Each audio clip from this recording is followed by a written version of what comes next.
At dahil kumita ako sa pang-scam, naisipan kong bumili ng leche plan. Alubebe lata rin eh. Bumili ako ng mga crayfish mga kabukid para naman pag nagiinuman tayo meron tayong pampulutan. Naisipan ko mag-breed nito mga kabukid kasi sabi nila mabilis daw maparami. Tara samahan nyo ako kung paano ko inumpisahan, kung ano-ano yung mga kailangan at ginawa yung ating setup.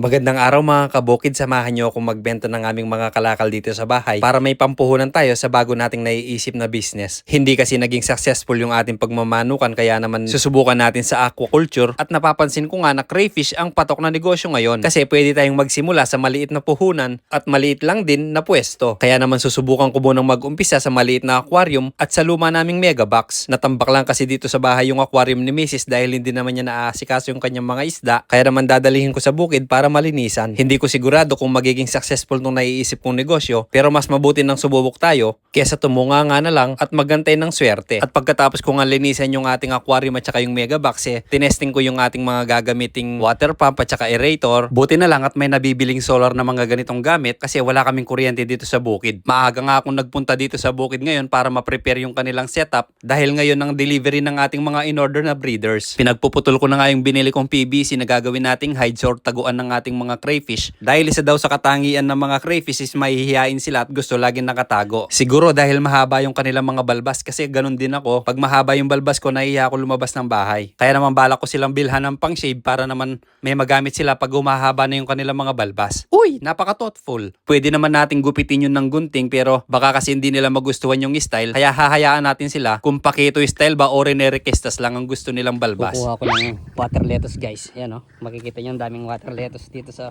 sapa. Lalagay ko sa ating aquarium, sa ating crayfish. Buti na lang maraming water lily at water lettuce dito sa sapa kaya naman makakalibre tayo ng mga aquatic plants. Maganda kasi ito sa mga aquarium at mga pond, dagdag oxygen at saka nakakalinis din ng tubig. Di ko lang alam kung totoo yun kasi yung tubig namin dito sa sapa ay napakadumi pero marami namang water lettuce at water lily na dapat ay nakakalinis pero madalas ako nakakakita ng mga diaper. Ginawa mong basurero. Kaya duda ako kung talagang nakakalinis ito ng tubig kasi mismong sarili niya, hindi niya malinisan ako pang naglinis sa kanya So pagkatapos kong malinisan yung mga dahon ng saging at saka yung ating water lettuce, kumuha na rin ako ng mga dahon ng talisay habang inaantay natin si Kuyang Rider. Sabi kasi nila yung dahon ng saging at saka ng talisay pwedeng ipakain sa mga crayfish. Basta hugasan lang ng mabuti at ibilad para pwede nating i-stock. At maya-maya nga ready na yung ating pan. Ganito na po yung itsura niya. Meron na siyang mga dahon at saka mga water lettuce at saka yung ating hides o taguan ng ating mga crayfish. Nilipat nga namin yung pwesto niya kasi nahulugan siya ng mga bunga ng aratilis at saka ng mga dahon. Kaya naman pinasok namin dito sa may bubong para hindi na rin mapuno kung sakaling umulan. Wala pa kasi itong overflow kaya naman pwedeng umapaw sa ulan at baka makawala yung ating mga alaga. Nilagyan ko na nga rin ng fountain at saka yung ating aerator para pag dumating yung ating Kuyang Rider na romantiko at sweet, ready na yung ating setup. Alam nyo ba kung bakit ko sinabing sweet si Kuya? Kasi naman sa pangalan pa lang nakakasira na ng ngipin. Or yun Hershey's pa. Tapos napaka-romantic talaga niya guys. Tingnan nyo kahit sa asawa niya sweet siya. Ito po yung natin, yung crayfish natin. Deliver ni Sir Salamat sir. Shout out sa asawa ko. Shout out daw. Rubian, I love you. Ayos. Thank you sir. Ingat po Salamat.